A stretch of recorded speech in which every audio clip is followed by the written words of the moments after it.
Olá, bom dia, seja muito bem-vinda e muito bem-vindo. Eu sou o Diego Gimenez e o Veja Mercado desta terça-feira, 5 de dezembro, já está no ar. Você pode nos assistir pelas nossas redes sociais ou então nos ouvir pelo Spotify, quando e onde você quiser.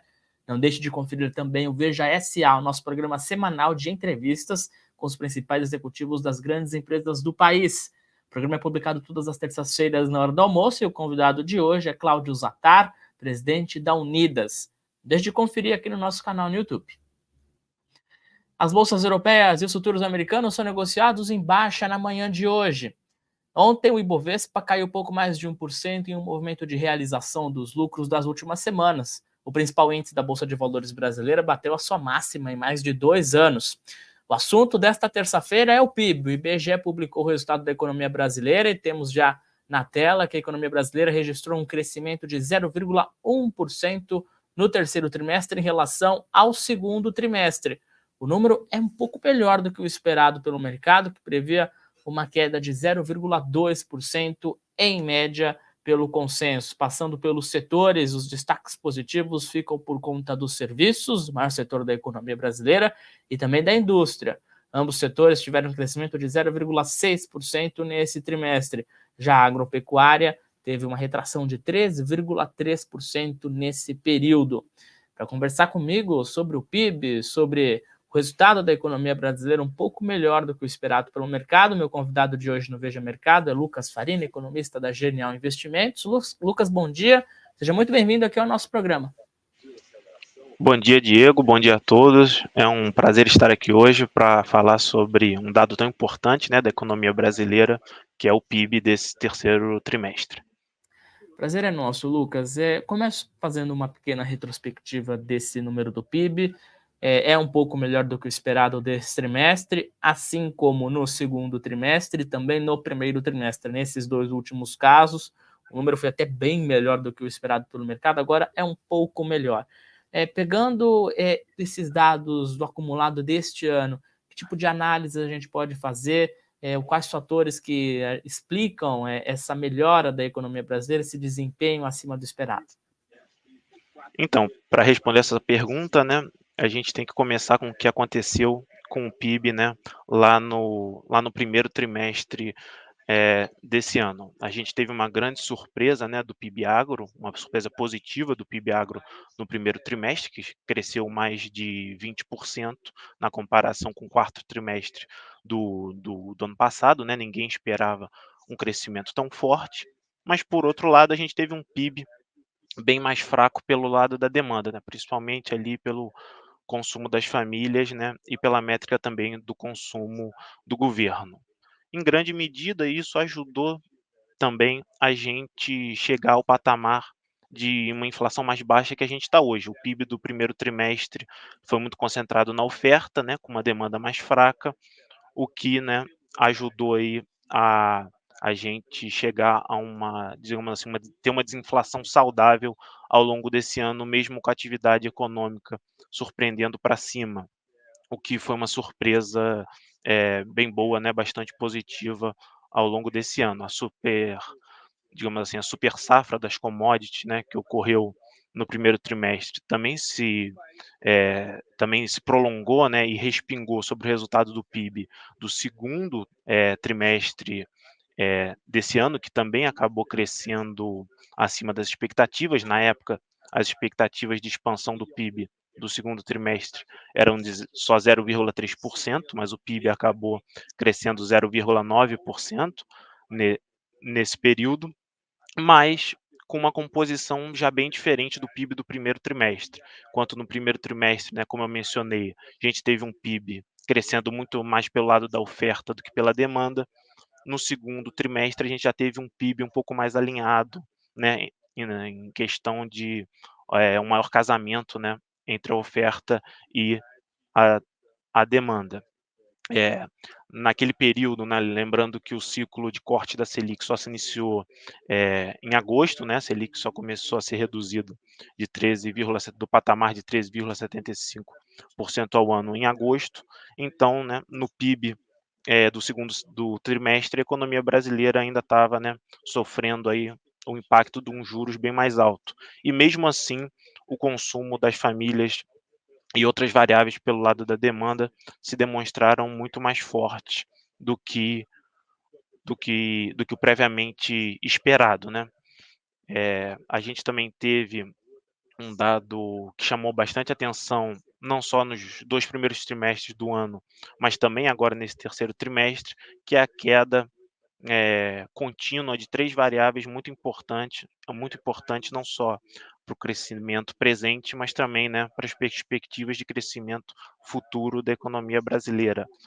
A formação bruta de capital fixo, a taxa de investimento e a taxa de poupança, elas apresentaram quedas consideráveis nesses nesses 3 primeiros trimestres do ano, o que, como a gente sabe, né, pode vir aí a comprometer o crescimento futuro, né, tanto para os trimestres seguintes, como para os anos seguintes, né, de 2024 e 2025. Recentemente a gente tinha, por todas essas surpresas positivas, né, que aconteceram com os números do PIB, desde a reabertura da economia, né, no pós-pandemia, a gente revisou o nosso PIB potencial, né, da economia brasileira e chegamos a um número de 2,2%. Mas agora a gente já está com uma perspectiva de revisão, né, baixista desse número daqui em diante, né, que eh, deve ser impactada fortemente por esses 3 pela queda, né, desses 3 dados que eu mencionei, né, da formação bruta de capital fixo, na taxa de investimento e também na taxa de poupança. Nesse PIB do terceiro trimestre, uma coisa que também chamou bastante a nossa atenção, né, foi o comportamento do setor externo, né, das exportações e das importações. Como a gente observou, apesar do PIB ter surpreendido para cima nesses 3 trimestres do ano, a economia brasileira vem desacelerando e, consequentemente, né, a as importações vêm seguindo uma trajetória, eh, parecida, né. Quando há uma queda da renda nacional, há uma menor disposição, né, para se comprar, bens externos, e isso se reflete numa queda, né, das importações. Por outro lado, as exportações, né, que tinham surpreendido muito bem, tinham se comportado muito bem, né, ao longo dos trimestres passados, puxando também o crescimento do PIB para cima.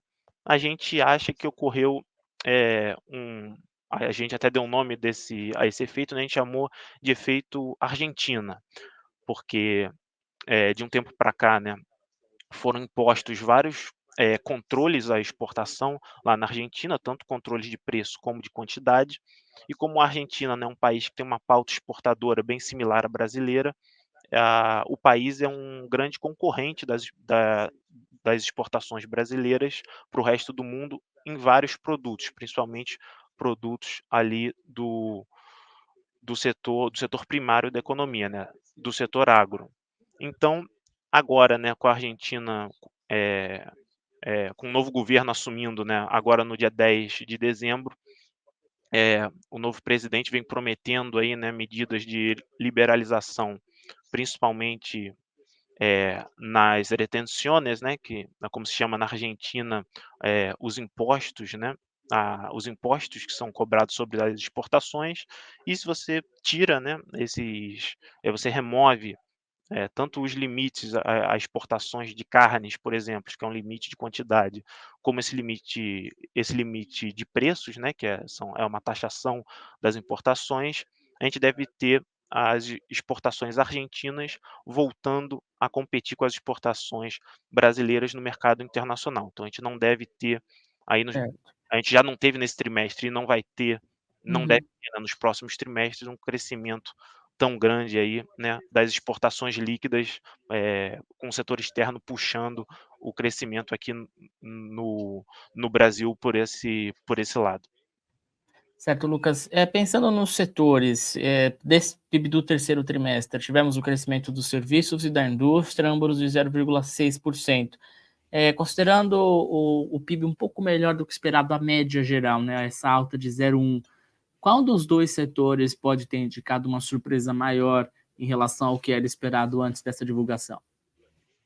Então, eu diria que os 2 setores, né, foram em parte responsáveis, por isso, mas eu diria que o setor de serviços, ele surpreendeu um pouco mais, né, principalmente, né, se a gente lembrar, né, que a recuperação da economia brasileira no pós-pandemia foi basicamente, né, muito puxada aí pelo setor de serviços, né, com crescimento bem bem exuberante, né, num fenômeno aí que se assemelhou bastante ao que a gente observou na maioria das economias na outra grande pandemia, recente, relativamente, né, recente em termos históricos, que o mundo havia sofrido, né, que foi na gripe espanhola lá de 1918, 1920. Mas o que realmente surpreendeu em serviços foi a questão de que a base, né, de comparação do ano passado, né, do ano de 2022, já era muito alta. Então a gente não esperava ainda um crescimento marginal muito grande no setor de serviços. Mas como a gente sabe, né, serviços, eh, nas principais economias, incluindo no Brasil, é um setor muito intensivo em trabalho. E como a gente sabe, o mercado de trabalho brasileiro tem performado muito bem, também tem, surpreendido, eh positivamente. A a massa de salários, né, a massa de rendimento das famílias também está indo muito bem, não só, pelo fenômeno de recomposição, né, dos salários, reais devido à inflação alta dos anos, eh, da pandemia, né, o que reforça um pouco a situação financeira das famílias, assim como o aumento, né, das transferências governamentais, né, das transferências de renda direta, feitas diretamente às pessoas, principalmente pelos, programas de transferência de renda recentes, desde o auxílio emergencial durante a pandemia, com a sua manutenção, né, em R$ 600, com a continuidade do Bolsa Família, nesse ano. Pelo lado da indústria, a gente esperava, né, uma que as taxas de juros mais altas, né, desse período recente tivessem, né, um impacto mais negativo sobre o setor, mas ele, se mostrou também bastante resiliente. Parte disso a gente atribui ao fato de que, né, como a gente sabe, a política monetária ela age sobre a economia com alguns lags, né, com alguma defasagem. Então há uma grande incerteza ao tempo, né, ao qual é exatamente essa defasagem. Em algumas economias onde os canais de crédito funcionam melhor, como a economia norte-americana, essa defasagem é mais curta, de cerca de 9 a 12 meses. Em economias como a brasileira, onde é uma maior parcela, né, de crédito direcionado e o crédito livre, não responde, né, para uma parcela tão grande, né, do do crédito total, as taxas de juros, né, demoram um pouco mais a impactar a economia como um todo, né. Então, a defasagem com que a política monetária age sobre a economia pode ser maior, entre 1 a 2 anos, né, 12 e 24 meses. Então, se a gente ainda está sobre a ação, né, de uma defasagem maior, né, da ação da política monetária sobre a economia, apesar da gente Uhum. estar com uma taxa, de juros no atual patamar, né, de 12,25%, grande parte da economia ainda está sofrendo a ação de uma taxa de juros mais alta do passado, né, de 13,75. Sim. Então isso só viria a impactar, né, os setores que a gente chama do PIB cíclico, né, mais sensíveis à ação da política monetária, desse trimestre agora em diante e também, ao longo de 2024. E Lucas, aproveitando esse gancho dos juros que você citou no final da resposta, pego aqui o dado do PIB que o consumo das famílias cresceu 1,1% no terceiro trimestre. Já tem efeito dos cortes de juros nesse número do terceiro trimestre? E o que que a gente pode esperar para os próximos? Esse dado específico do consumo das famílias é algo que deve crescer também nos próximos trimestres? Então, a variável específica do consumo das famílias, ela deve seguir mais resiliente justamente pelo fato, né, que eu até mencionei recentemente, das transferências de renda, né, dos programas de transferências de renda estarem impondo aí, digamos assim, um piso, né, ao crescimento dessa métrica, né, que é dessa métrica do consumo das famílias, mas como a gente sabe, né, muitas modalidades de crédito, né, principalmente o o crédito o cartão de crédito e o crédito rotativo são muito usados, né, pelas famílias ou têm sido usados de forma mais intensa como um complemento de renda, né. Então esse fator, essa parcela, né, seria uma parcela que estaria sendo mais impactada daqui para frente, justamente por conta dessa defasagem, né, da ação da política monetária sobre a economia. Mas, por outro lado, né, as transferências de renda, elas imporiam ainda um piso, eh, a esse crescimento do consumo das famílias, que não, muito provavelmente, né, não adentraria, patamares negativos. O caso ocorrido, né, na economia norte-americana, nos Estados Unidos, no pós-pandemia, foi bastante emblemático nesse sentido, né. A gente lá pôde observar que houve, né, uma forte transferência de renda do governo para as famílias durante a pandemia, né, o que permitiu que elas formassem um grande estoque, né, de excesso de poupança que foi sendo consumido ao longo do tempo. E em todos os trimestres que a gente teve, né, desde 2021 até aqui, pelo lado da demanda, né, a métrica de consumo das famílias foi a única a não registrar, né, crescimento negativo na comparação trimestre a trimestre, né. Sempre foi a variável que digamos assim, sustentou, né, ali um crescimento mínimo trimestral, e a gente acha que o mesmo vai se repetir aqui para o caso da economia brasileira. Legal, Lucas. O mercado no início do ano projetava um crescimento de 0,8% do PIB para 2023, número que passou por várias revisões, agora é algo próximo de 3%, de acordo com o último Boletim Focus. E os números, tanto do primeiro, do segundo e do terceiro trimestre, surpreenderam para cima. A projeção para o próximo ano do Boletim Focus é de que a economia cresça 1,5%. Essa projeção, ela é conservadora na sua avaliação? Pode sofrer algum tipo de revisão também, nas próximas semanas, nos próximos meses? É uma tendência de momento depois desses números melhores que o esperado para 2023? Então, no início desse ano, a gente aqui na casa, né, aqui na Genial Investimentos, também estava um pouco bem mais pessimista, né, para o crescimento da economia brasileira ao longo desse ano. A gente estava com uma expectativa só de 0,7% e uma expectativa ali próxima a 1% para o ano que vem. Agora, né, com esse número do terceiro trimestre, a gente aumentou marginalmente, né, a nossa expectativa de crescimento para a economia brasileira nesse ano, né, de 2,7 para 2,8 por cento.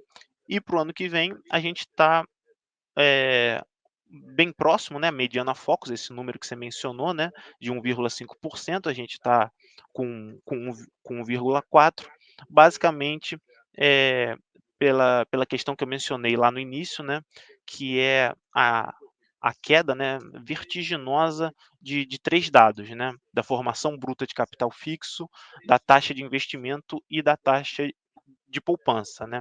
Como a gente sabe, uma uma economia, né, que não investe, né, não acumula nem capital humano, nem capital físico, né, é muito difícil você conseguir um crescimento econômico sustentado, né, que não é aquele que a gente chama de voo de galinha, né, quando a economia, cresce bem por um período, né, por um período curto de alguns trimestres ou poucos anos, e depois a economia entra numa fase de de crescimento baixo, né, e não consegue sair disso. A chave, né, para o crescimento econômico sustentado de longo prazo é justamente, né, uma maior formação bruta de capital fixo, uma maior taxa de investimento, uma maior taxa de poupança, com uma grande acumulação, né, tanto de capital físico como de capital humano, né, através da melhora dos níveis educacionais. Tá certo, Lucas. Muito obrigado pela sua participação aqui no Veja Mercado, e as portas aqui do nosso programa estão sempre abertas. Até uma próxima. Obrigado, Diego. Gostaria de vir aqui agradecer ao convite por participar, por ganhar esse espaço, né, aqui com você e com a audiência para poder compartilhar o resultado do PIB da economia do terceiro trimestre, assim como as nossas projeções e a nossa visão aqui da casa. Muito obrigado pela oportunidade. Valeu, até mais. Tchau, tchau. Tchau. E antes de encerrar o Veja Mercado, vamos às últimas atualizações ao que será assunto ao longo do dia no mercado. Claro, o resultado do PIB do terceiro trimestre vai tomar conta da Bolsa de Valores ao longo do dia. A economia brasileira cresce 0,1% no terceiro trimestre em relação ao segundo trimestre, um número praticamente estável, mas o mercado projetava uma queda de 0,2%, um número um pouco melhor do que o esperado. Destaques para os serviços e para a indústria, crescimento de 0,6% de ambos os setores. O agro teve uma queda de 3,3%, mas a base comparativa ela era mais alta. Amanhã, quarta-feira, será publicado o saldo das contas públicas do Brasil até o mês de outubro. Na sexta, tem números de emprego dos Estados Unidos, o payroll de novembro. E, claro, também a expectativa lá no Congresso, a tramitação da reforma tributária e também da Lei de Diretrizes Orçamentárias, a LDO de 2024. Passando pelos indicadores, o dólar abre o dia em alta de 0,5%, cotado a R$ 4,96, enquanto os futuros do Ibovespa são negociados em queda de 0,5% nesta manhã. E ponto final nesta edição do Veja Mercado. Obrigado pela sua companhia, pela sua audiência. Te lembro também que o nosso programa é transmitido de segunda a sexta nas nossas redes sociais, que você também pode nos ouvir pelo Spotify quando e onde você quiser. O Veja SA, nosso programa semanal de entrevistas com os principais executivos das grandes empresas do país, é publicado todas as terças-feiras, na hora do almoço. O convidado de hoje é Cláudio Zattar, presidente da Unidas. Não deixe de conferir essa entrevista daqui a pouquinho no nosso canal no YouTube. O Veja Mercado é oferecido pela JHSF e amanhã eu estou de volta aqui com vocês. Até lá!